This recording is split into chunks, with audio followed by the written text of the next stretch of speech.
थी हमने विड्रॉ नहीं हम डिफेंड भी करेंगे। तो मुझे लगता है इनके बदलते हुए और कंफ्यूज कैरेक्टर का वो प्रमाण है कि ये सीएम और डिप्टी सीएम में भी कंफ्यूज रहते हैं। मैं बहुत डंके की चोट पर कह रही हूँ कि दिल्ली की एक्साइज पॉलिसी सर्वश्रेष्ठ थी, है और रहेगी। जब केजरीवाल जी को उनकी हार दीवार पे साफ दिखाई दे रही थी, एक ऐसी पॉलिसी को उन्होंने प्रपोज करा जो उनके खुद के मंत्रालय ने कही कि ऐसी कोई पॉलिसी नहीं है। सुधांशु त्रिवेदी जी, सवाल सारे आपकी ड्योढ़ी पर आकर रुक गए हैं।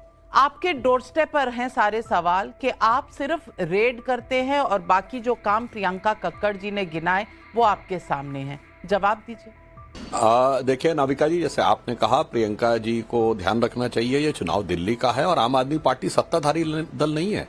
भारत के इतिहास में सबसे प्रचंड बहुमत पाकर किसी भी राज्य में कभी ऐसा नहीं हुआ कि 97% बहुमत मिला हो। आप 70 में 67 सीटें, 70 में 62 सीटें पा चुके हैं 2 बार लगातार। तो मुझे लगता है भारत के इतिहास की सबसे बड़ी सत्ता पाकर आप बैठे।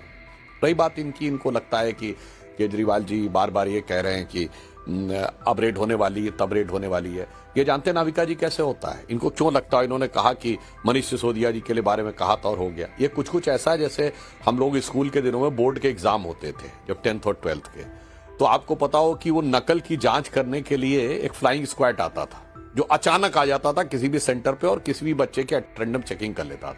अब कोई बच्चा पर्ची लेके बैठा हो तो उसे तो पता है, अगर पता चला दूसरे सेंटर पे फ्लाइंग स्क्वाड आ गया है तो जिस दिन मेरे सेंटर पे आएगा तो मैं तो पकड़ा ही जाऊंगा। तो वो पहले ही हल्ला मचाना शुरू कर देता है, देखो देखो फ्लाइंग स्क्वाड आएगा, हमको पकड़ लेगा, क्योंकि आपके पास पर्ची पहले से रखी हुई है।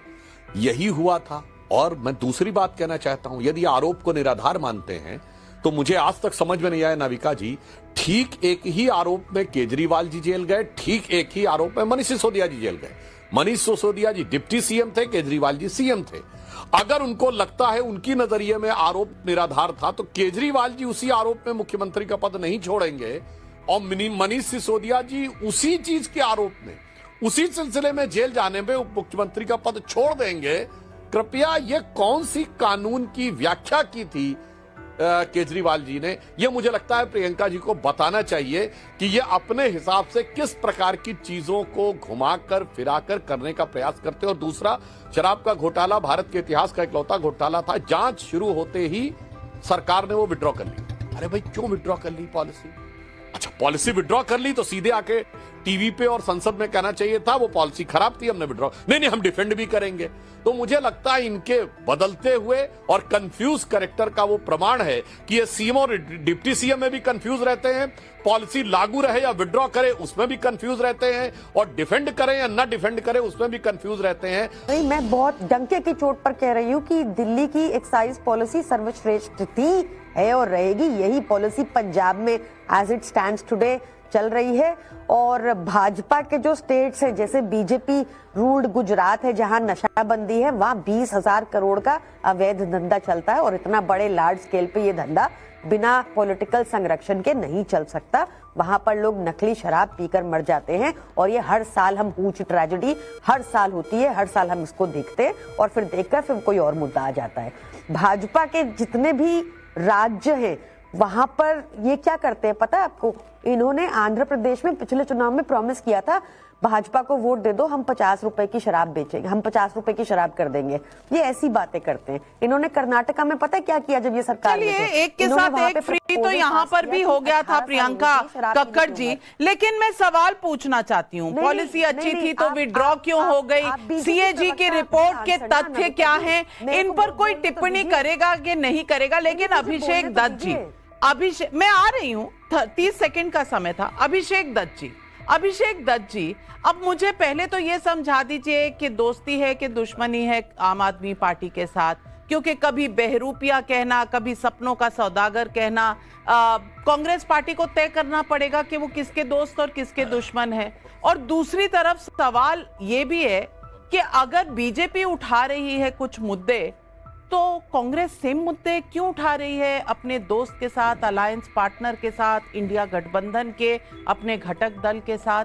ये जनता कुछ कंफ्यूज्ड है अभिषेक दत्त। क्योंकि दिल्ली का इलेक्शन हम सबके लिए बहुत ज्यादा जरूरी है। जिस तरीके से 11 साल में दिल्ली में आपने, हमने और हम सब ने एयर पोल्यूशन की प्रॉब्लम्स को देखा है, इंफ्रास्ट्रक्चर की प्रॉब्लम्स को देखा है, हमारी यहाँ पे बहनों के साथ, हमारे यहाँ माताओं के साथ किस तरीके से टूटी हुई रोड, बहता हुआ सीवर, गंदा पानी देखा है। दिल्ली के लोग त्रस्त हैं। अभी प्रियंका जी बात कर रही थी मैनिफेस्टो की।